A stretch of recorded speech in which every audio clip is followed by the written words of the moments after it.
네, 오늘 이 시간에는 투자의 목적이라는 제목으로 함께 은혜 나누고자 합니다. 여러분 우리나라 사랑하시나요? 네. 우리 한국을 사랑하십니까? 네. 사랑하셔야 됩니다. 우리나라는 모든 것이 잿더미가 되어버린 6.25 전쟁의 참화 가운데서도 정말 세계 유례 없이 반세기 만에 세계 10위권의 경제 대국으로 발돋움하게 되었습니다. 자, 그 후 우리나라는 계속되는 성장세를 몰아서 2012년 6월 23일 전 세계 7번째로 2050 클럽에 가입을 하게 됩니다. 2050 클럽은 1인당 국민소득이 2만 달러, 그리고 인구가 5천만 명을 넘어선 것을 그런 국가를 뜻하게 되는데요. 자, 이 2050 클럽에 가입했다는 것은 국민소득 인구가 말해주는 것이 무엇이냐? 곧 선진국의 발판에 들어섰음을 보여주는 어떤 초석이 된다는 것입니다. 자, 이 클럽에 가입한 나라는 지금까지 전 세계 6개 국가였지만 이번에 우리나라가 지난 2012년에 우리가 7번째로 가입을 하게 되었습니다. 자, 이 모든 것이 우리 민족의 아픔과 눈물을 헤아려 주신 하나님의 은혜이신 줄로 믿습니다. 아멘. 자, 그런데 이 세계 10위권의 경제 대국이 되었다는 이 현실 속에 우리나라의 현재 모습은 어떨지 우리가 점검해 볼 필요가 있을 것 같습니다. 비록 아직도 적지 않은 우리 국민들이 하루 한 끼 먹기가 힘든 사람들이 있습니다. 또 일반적으로 볼 때 우리가 밥 먹고 사는 수준은 과거와 비교해도 굉장히 좋아졌죠. 또 다른 나라들과 비교해도 굉장히 높은 질의 식사를 우리가 먹고 있습니다. 자, 그럼에도 불구하고 우리 국민들 상당수는 이전보다 더 배고픔을 느끼고 있는데요. 자, 제가 말씀드린 이 배고픔은 어떤 양식이 없어서의 배고픔이 아니라 어떤 다른 곳에서의 갈증을 얘기하고 있는 것입니다. 자, 사실 요즘 우리 현대인들의 몸은 위장의 일부를 잘라내고 성형수술을 통해서 지방 제거를 해야 될 만큼 좀 비만에 시달리고 있습니다. 그래서 말씀드린 것처럼 우리가 진짜 배고픈 이유는 몸이 배고픈 것이 아니라 그 어떤 다른 것에 대한 갈망과 또한 고민, 그리고 그것에 대한 다른 것에 대한 배고픔이 있다는 것입니다. 최근 우리나라에서는 혹시 들어보셨을 겁니다. 키친 드렁커, 알코올 중독이 또 다른 표현인데요. 이 문제가 심각해지고 있습니다. 그러니까 문자적으로 얘기하다 본다면 주방에서 술을 취한 사람 이런 뜻이죠. 이게 무슨 얘기냐면 주로 가족들이 없는 시간대에 자녀들을 또 출가시키거나 유치원, 학교, 남편을 다 출근시키고 혼자 집에 남아있는 주부들을 얘기하는데, 이 주부가 외롭다 보니 어떻게 합니까? 끝내는 맥주 하나 둘 마시다가 소주 섞어 마시다가 양주 먹게 되고 점점 중독되어 가는, 근데 그 중독에서 끝나는 것이 아니라 어떻게 됩니까? 가정폭력과 파괴의 주범으로 돼서 지금 심심치 않게 뉴스와 어떤 사회적인 이슈가 되어가고 있는 것입니다. 사실 알코올 중독이라고 하는 이 악명 높은 분야에 보통 남자들이 주로 많았었던 과거였다면 현재는 안타깝게도 우리 여성들, 또 주부들이 많이 이렇게 노출되어 있는 현실입니다. 자, 왜 이 주부들이 이렇게 자신과 가정을 망가뜨릴 정도로 이렇게 중독되고 가고 마셔야 될까요? 자, 우리는 성경적인 가르침을 통해 알고 있습니다. 바로 그 마음이 텅 비어있고 그 마음에 배고픔을 또 외로움을 느끼고 있기 때문입니다. 자, 오늘 말씀을 보니까요, 하나님께서 목마른 자 그리고 배고픈 자, 영혼의 갈급함을 느끼는 자를 부르고 계신 장면을 우리가 볼 수 있습니다. 자, 당대 이 말씀이 선포될 때에 또 이 말씀을 듣는 그 청중들, 이스라엘 청중들은 육신의 배가 고픈 자들이 아니었습니다. 말씀드린 것처럼 영혼의 갈증, 영혼의 고민이 있는 자들이었어요. 자, 왜 이들이 그렇게 영혼의 갈망과 또한 갈증, 굶주림을 느끼고 있었을까요? 자, 오늘 이 시간 이 말씀을 듣는 성도 여러분들과 또 전하는 저, 그리고 우리 모든 성도 삶 안에 우리 목마름과 굶주림 해결되는 은혜의 시간 되기를 원합니다. 아멘. 자, 우리 함께 말씀을 함께 봅니다. 자, 첫 번째 우리가 함께 생각하고 은혜 나누기 원하는 것은 다 같이 영상 보며 선포합시다. 시작. 내 삶을 어디에 투자할 것인가? 아멘. 자, 우리 2절 말씀인데요. 2절 말씀 다 같이 읽습니다. 시작. 너희가 어찌하여 양식이 아닌 것을 위하여 은을 바라주며 배부르게 하지 못할 것을 위하여 수고하느냐. 아멘. 자, 오늘 말씀에서 하나님은 이스라엘 백성들의 가장 큰 문제가 무엇이냐면 그들의 삶이 지금 잘못된 것에 투자하고 있다라고 지적하시는 말씀입니다. 그들이 아무리 가지고 있던 재능과 어떤 재물 이런 것들을 투자해도 건질 것이 없는 곳에, 쉽게 말하면 수익금이 나오지 않는 곳에 투자하고 있기에 그들에게는 아무런 이익이 없다라고 말씀하고 있는데요. 자, 도대체 이스라엘 백성들은 무엇을 하고 있었을까요? 자, 우리가 읽은 이 말씀이 기록될 당시 이스라엘 백성들은요, 바벨론 포로에, 그쵸, 그 나라에 압제되고 있던 상황이었습니다. 그러니까 수십 년간 포로로 잡혀있던 이스라엘 백성들은 그곳에서 나름대로 살아가기 위해서 노력을 했을 겁니다. 그냥 나는 포로야 라고 노예처럼 살기도 했지만 인간은 그렇지 않죠. 적응을 합니다. 이스라엘 백성들도 마찬가지예요. 그래서 그중 상당수가 이스라엘 백성들은 자신의 신앙과 전통을 버리고 그 바벨론의 문화를 받아들이면서 살 길을 찾아갔다는 것입니다. 자, 그리고 결국은 바벨론과 같은 사람의 동등한 위치를 얻기 위해서 그들이 쓰는 말, 언어, 행동, 심지어는 그 종교와 문화도 적극적으로 받아들였다는 것이지요. 자, 물론 다 그렇진 않았겠지만 오랜 시간 지내다 보니 그렇게 자연스럽게 바벨론의 문화의 종교에 흡수되었다는 것입니다. 자, 그런데 더 안타까운 건 무엇이냐면 이미 바벨론에서 수십 년 동안 살아와서 그곳에 있던 모습이 편했지만 더 안타까운 것은 하나님의 말씀을 점차 잃어가기 시작했다는 것입니다. 그래서 해방이 된 이후에도 다시 약속의 땅, 그 이스라엘로 돌아가야 되는데, 가나안으로 돌아가야 되는데 상당수가 가지 않습니다. 여기가 좋사오니 가면 나라가 폐허가 돼서 없죠. 또 성적정을 한다고 또 일해야 되죠. 쉽게 말하면 사회 기반이 아무것도 없는 곳에 그냥 너 농촌에 가서 살아. 그러니까 많은 사람들이 그곳에 가기 싫어했다는 것입니다. 자, 한마디로 많은 이스라엘 백성들이 하나님이나 그 하나님의 약속의 말씀을 버린 채 바벨론의 모든 것을 투자하고 있었다는 것입니다.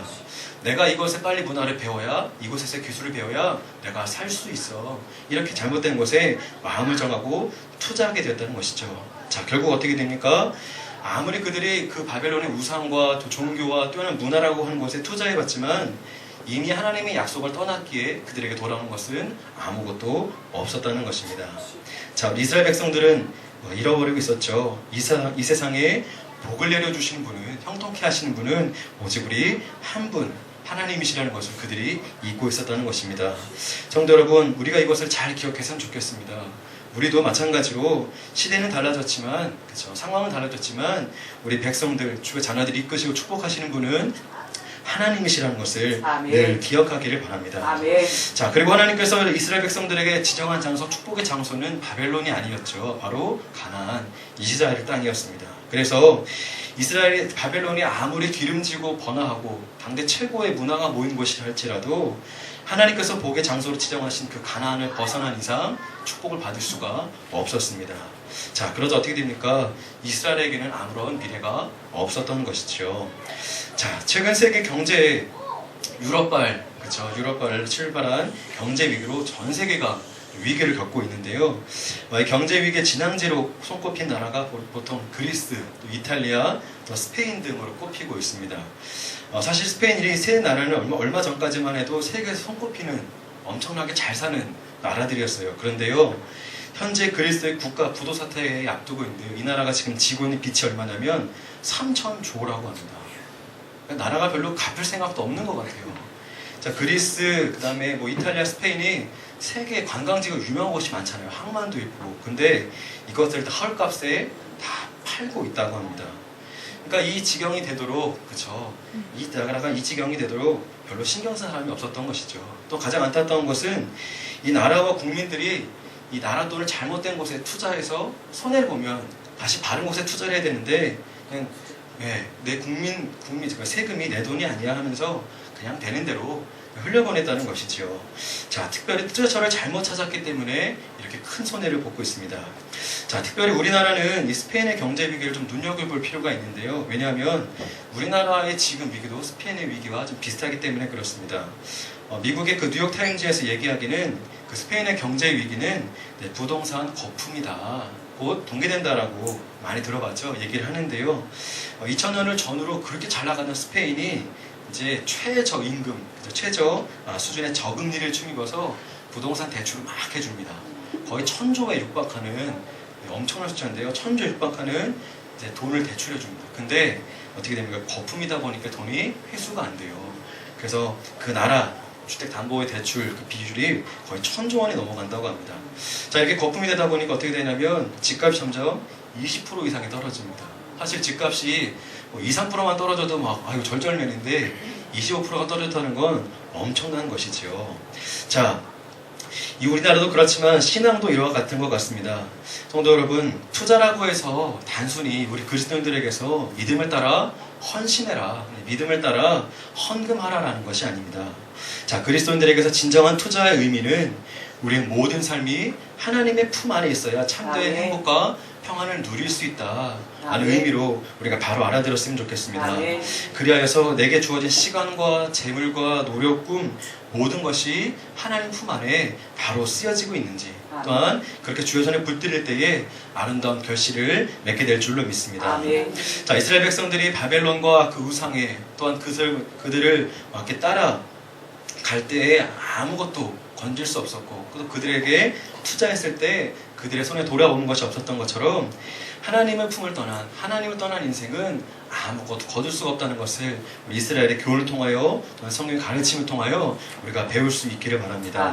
여러분, 다시 한번 선포하기 원합니다. 하나님은 내 인생의 최고의 투자처이십니다. 하나님만이 나의 최고의 후원자이십니다. 우리 이것을 날마다 고백할 수 있는 우리 모든 믿음의 성도들이 되기 원합니다. 우리 말씀이 있는데요, 우리 갈라디아서 말씀 함께 읽겠습니다. 우리가 선을 행하되 낙심하지 말지니 포기하지 아니하면 때가 이르매 거두리라. 아멘. 하나님 말씀하시죠. 행하라. 하나님께 기뻐하신 행함을 투자하면 거두게 될 것이다. 아멘. 주님 말씀하고 계십니다. 자, 두 번째, 오늘 말씀을 통하여서 삶의 투자 방식을 온전히 바로 결정할 수 있었으면 좋겠습니다. 오늘 말씀 1절 말씀인데요, 다 같이 읽습니다. 오라, 너희 모든 거는 자들아 물로 나오라. 돈 없는 자도 오라. 너희는 와서 사 먹되 돈 없이 값없이 와서 포도주와 젖을 사라. 아멘. 자, 우리가 살고 있는 자본주의 사회는요, 돈만 있으면 다 되는, 모든 것을 할 수 있는 것처럼 보이는 시대가 되어버리고 말았습니다. 지난 2012년에 5월달에 개봉한 영화인데요, 돈의 맛이라는 영화 혹시 보셨습니까? 네, 좀 야합니다. 네, 이 영화가 주제는 하나죠. 돈이라면 다 된다. 돈이라면 모든 것을 가지려고 하는 사람들의 그 탐욕에 물든 이야기인데요. 자, 이처럼 돈의 전능함을 믿는 현대인들에게 있어서 돈은 곧 신이죠. 권력을 넘어서 이제는 돈은 곧 신이 되어버리고 말았습니다. 자, 돈이라고 하는 것은 적든 많든 힘이 있어요. 사람 움직일 수 있는 묘한 마력이 있습니다. 자, 심지어 돈의 힘까지, 그리고 돈의 어떤 책임까지 우리 전가한 어른들이 있는데요. 단적인 예로 그냥 자녀들의, 또한 아이들에게 손을 내 용돈을 좀 쥐어주고 그냥 학원만 좀 보내주면 부모로서 또한 어른으로서의 책임을 다했다라고 말하는 그런 어른들이 있습니다. 그런데 이렇게 자란 청소년들은 이들이 어른들이 되었을 때에 또한 돈에 대해서 더 비굴하고 사악한 노예가 될 가능성이 더 큽니다. 왜냐? 우리가 자녀를 키운 것이 아니라, 사랑과 말씀으로 키운 것이 아니라 돈으로서 그들을 키웠기 때문에 그렇습니다. 자, 돈을 위해서라면, 자신의 유흥비를 마련하기 위해서라면 사람의 목숨도 어떻게 해버리는 이 세상 아닙니까? 자, 이 돈의 맛을 옆에서 지켜본 우리의 자녀들, 이들의 장래를 우리가 감당할 수 있을까요? 없을 겁니다. 미국 하버드 대학교의 그 정치 철학자 로서 어떤 세계적인 명성을 떨치고 있는 마이클 샌델이라는 교수를 알고 계실 겁니다. 또 최근에는 이제 정의란 무엇인가라는 책도 발간을 했는데요. 우리나라 옛날 연세대학교에 와가지고 거의 10,000명 넘는 학생들 앞에서 강연도 했었습니다. 자, 그런데 현대 자본주의 맹주인 우리 미국의 한복판에서 이 사람이 무엇이라고 얘기했냐면, 돈은 곧 한계가 있다. 그죠? 돈으로 살 수 없는 것들이 있다라는 책을 발간하게 된 것인데요. 그 책에서 말하는 것은 두 가지였습니다. 하나는 돈으로 모든 것을 해결하려고 하는 이 모든 곳에서 모든 문제가 시작되었다라는 것하고요. 또 하나는 이제는 시장 경제에서 시장 사회로 발전하고 있다라고 지적하는 것입니다. 무엇이냐면, 시장 경제라고 하는 것은 시장이라고 하는 그 제한된 구역 안에서만 물건, 그 재화가 오가지만, 시장 사회는 이제는 이 모든 것들이, 사회의 모든 것들이 이제는 시장처럼 값이 매겨지고 팔린다는 것입니다. 무슨 얘기냐면, 여기에 어떤 사람의 생각, 심지어 몸, 정신, 그쵸. 눈에 보이지 않는 것들 이제는 돈으로 사는, 그것 판매되는 이런 사회가 되고 있다라고 지적을 하고 있는데요. 자, 이런 사회적 흐름을 우리가 염두에 두고서 뭘 말씀을 보면요. 하나님 말씀하시죠. 물과 포도주, 우유 등을 너희는 뭐라고 합니까? 와서 값없이 사라 라고 말씀합니다. 자, 이 말씀 얼핏 들으면 그냥 하나님께서 음료수를, 이거 마실 것들을 무상으로 제공해 주겠다라는 것처럼 보이는데요. 자, 근데 곰곰이 생각해 보면 표현이 참 아리송합니다. 왜냐하면 값없이 사라. 값없이 사라. 이게 값이 없는데 뭘 삽니까? 그러니까 차라리 그냥 값없는 거 차라리 공짜로 주든지 아니면 조금이나마 싼 값에 주시든지 뭐 둘 중 하나면 이해가 될 텐데, 네, 값을 조금 더 치르지 않으면서 어떻게 삽니까? 라는 좀 아리송한 때가 있습니다. 자, 그런데요, 생각해보면 두 가지 뜻이 있는 것 같습니다. 첫 번째로는 하나님께서 제공해 주신 이 물, 포도주, 우유 같은 이것들은, 네, 이 영혼의 생명수 이것에는, 네, 가치를 매길 수 없다라는 것을 말씀해 주고 있는 것 같습니다. 그러니까 생명수가 너무 흔해 빠져서 값이 없다라는 것이 아니라 우리가 가지고 있는 어떤 물질, 돈으로는 그것을 얻을 수 없다라는 것이지요. 너무나도 값비싼 것이기 때문에 그 소유자, 그죠? 하나님께서 제공해 주셔서야만, 그 자비로 그 은혜로 그 권한으로 제공해 주실 때만 우리가 얻을 수 있다는 것이죠. 또 두 번째는 우리가 하나님께로부터 얻은 영혼수가, 이 영혼의 음료수가, 네, 내가 아닌 다른 분이 이미 값을 치루었다라는 것을 의미하는 것입니다. 아멘. 자, 우리가 어떤 것을 살고자 할 때 값을 치르죠. 근데 우리가 이것을 살 만한 그 존재가 되지 않아요. 그래도 어떻게 됩니까? 바로 그 능력과 권위를 갖추신 우리 예수님께서 이미 그것을 값을 치르고 사셔서 아멘. 우리에게 제공해 주셨다는 것입니다. 아멘. 자, 그러니 우리가 값없이 와서 살 수 있고 얻을 수 있는 것이라는 것이지요. 아멘. 자, 성도 여러분, 다시 한번 우리가 알지만 기억하기 원합니다. 우리에게 귀한 생명수를 허락하신 이는 우리 주님이시오. 아멘. 또 공급하신 이는 오로지 하나님이심을 우리가 마음에 되새기셨으면 좋겠습니다. 아멘. 자, 우리 요한복음 말씀이 있는데요. 우리 함께 읽습니다. 이 물을 마시는 자마다 다시 목마르리라. 내가 주는 물을 마시는 자는 영원히 목마르지 아니하리니 내가 주는 물은 그 속에서 영생하도록 솟아나는 샘물이 되리라. 아멘. 자, 그리고 초막절이라고 하는 유대인이 큰 명절에 모인 사람들 앞에서도 또 예수님은 이렇게 말씀하십니다. 함께 읽습니다. 누구든지 목마르거든 내게로 와서 마시라. 나를 믿는 자는 그 배에서 생수의 강이 흘러나오리라. 아멘. 자, 성도 여러분, 혹시 이곳에 목마른 분들이 계십니까? 아무리 쇼핑을 하고 학위를 얻고 재물을 얻고 어떤 남부러운 결혼을 또 꿈꾸며 하신 분들이라 할지라도 혹 마음 한구석에 외로우세요? 한구석에 허무함과 고독함을 느끼신 분이 계시다면 이 시간 주님께로 나아오십시오. 아멘. 주의 이름을 부르며 모든 것을 다 고백하고 내려놓으십시오. 아멘. 자, 하나님께서 인정하시는 최고의 투자 방식은 바로 하나님께 나아오는 것입니다. 아멘. 그리고 그분이 주시는 은혜의 선물을 감사함으로 받아가는 것입니다. 아멘. 그렇게 되면 플러스 옵션이 계속 붙게 되어서 아멘. 우리의 이익은, 그리고 그 은혜는 점점 커지게 될 줄로 아멘. 믿습니다. 아멘. 우리 마지막 세 번째인데요. 다 같이 읽겠습니다. 시작. 내 옆에 좋은 자가 있습니까? 아멘. 감사합니다. 자, 오늘 말씀 2절과 3절인데요. 오늘 좀 길지만 다시 한번 읽겠습니다. 시작. 너희가 어찌하여 양치 아닌 것을 위하여 은을 달아주며 배부르게 하지 못할 것을 위하여 수고하느냐. 내가 믿고 은을 주었다. 그리하면 너희가 좋은 것을 먹을 것이며 너희 자신들이 기름진 것으로 즐거움을 얻으리라. 너희는 귀를 기울이고 내게로 나아가리라. 그리하면 너희 영혼이 살리라. 내가 너희를 위하여 영원한 언약을 맺으리니 곧 다윗에게 허락한 확실한 은혜이니라. 아멘. 감사합니다. 세계적인 그 영화 제작사인 드림웍스를 아실 겁니다. 슈렉도 만들고 20대의 왕자도 만들었던 전 세계적인 영화 제작사인데요. 이 제작사의 대표가 사진에 보이시죠? 제프리 커젠버그라고 하는 사람입니다. 이 사람이 어떤 컨퍼런스 기조연설에서 한 내용인데요. 자, 이 사람이 어떤 그 기조연설을 하면서 라이언 킹의 실제 모델이었던 어떤 사자를 그 연설 현장에 데리고 갑니다. 그 강단에 올라갔는데요. 이 사자가 제멋대로 막 굴기 시작했습니다. 제멋자가 막 그러니까 강아지가 아니잖아요. 또 크고 위험한지라 어쩔 수 없이 막 당혹하게 하고 있는데 옆에서 조련사가 와서 그 사자를 제압하게 됩니다. 자, 그러면서 이렇게 얘기합니다. 사자가 늘 예측하지 못한 행동을 하듯이 기술도 예측 불가능할 때가 있습니다. 자, 당시에 사자를 잘 다루는 조련사가 함께 있었기 때문에 내가 다치지 않았습니다. 기술도 전문가, 조언자에게 언제든 접속할 수 있어야 예측하지 못한 상황을 정상적으로 돌릴 수가 있습니다. 하면서 기조연설을 이어갔다는 것입니다. 자, 우리 성도 여러분 생각해보면 사실 기술 분야에서만 조언자가 필요한 것은 아니지요. 현대 사회에는 어떤 분야를 초월하여서 훌륭한 조언자들, 기술자들을 모으기 위해서 좀 많은 돈과 또 많은 것들을 제공하고 있습니다.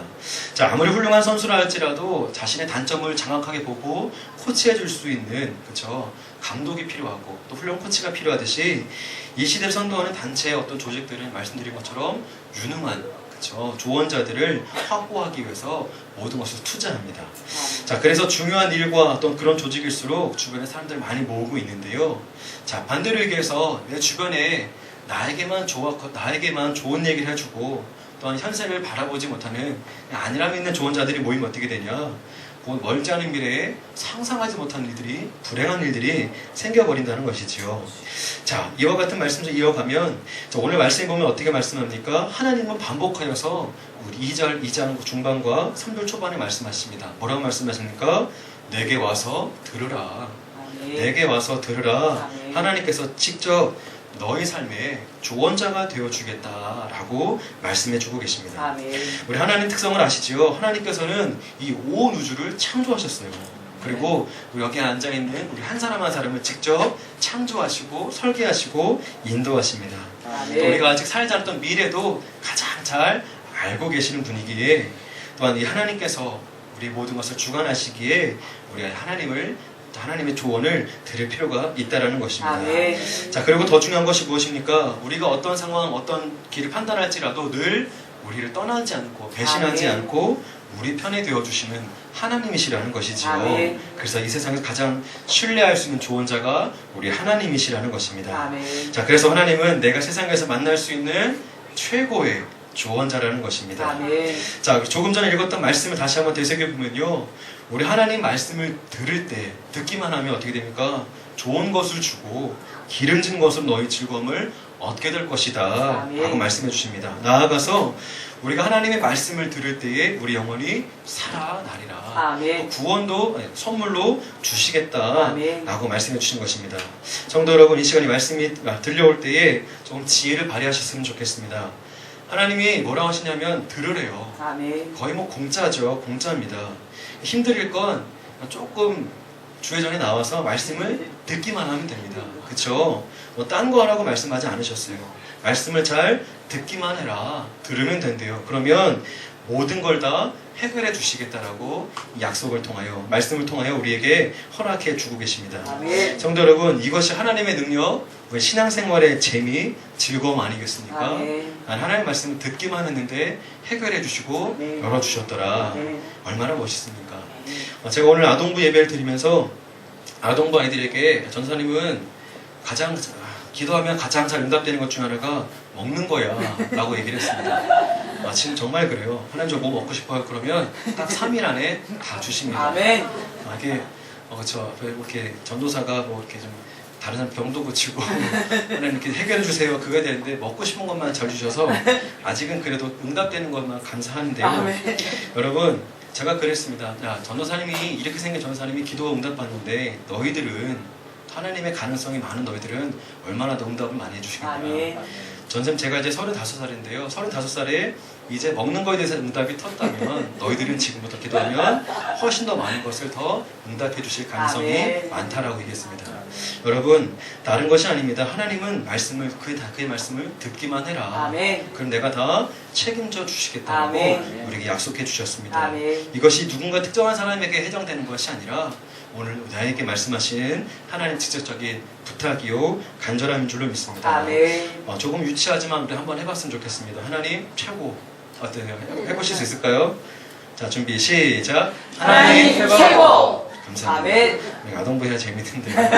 자, 그러므로 하나님은 우리를 참 성공과 생명의 길로 이끄실 최고의 주원자이십니다. 아멘. 잘 되기도 하시지만 잘못될 때에, 우리가 어려울 때에 아들아 딸아 이렇게 하자, 아멘. 저렇게 하자, 다른 거 아니죠. 말씀을 들으러 나와라. 아멘. 그럼 내가 해결해 주겠다. 아멘. 하나님의 원리와 논리 풀어가신 방법은 단순합니다. 아멘. 자, 말씀을 정리하겠습니다. 오늘 나의 영혼을 다시 한번 돌이켜볼 수 있었으면 좋겠습니다. 혹시 몸은 좀 튼튼하고 아름다워도 내 영혼은 말라비틀어져 가고 있지는 않습니까? 또 예쁘게 화장을 하고 지금 당장 어디를 가도 꿀리지 않을 그런 스타일리시한 옷을 입었다 할지라도 내 영의 상태는 초췌하지 않습니까? 기억하십시오. 우리 영혼이 병들면 아무 소용이 없습니다. 아멘. 자, 내 영을 살리시고 내 모든 삶의 영역을 책임지시고 이끌어 가실 분, 또 나의 자녀들이, 내 부모님이 잘 클까, 또한 잘 계실까 걱정하는 분들의 걱정과 상관없이 하나님의 그 입술로 하신 그 말씀, 언약 그대로 충실히 하실 하나님께서 말씀하셨습니다. 나에게 투자하라. 아멘. 내게로 와서 나의 말을 들으라. 아멘. 주님 말씀하셨습니다. 자, 이 말씀에 순종하는 한 주, 또한 순종으로 가득 찬 우리 7월 맞이하시기를 아멘. 주님의 이름으로 부탁드립니다. 아멘.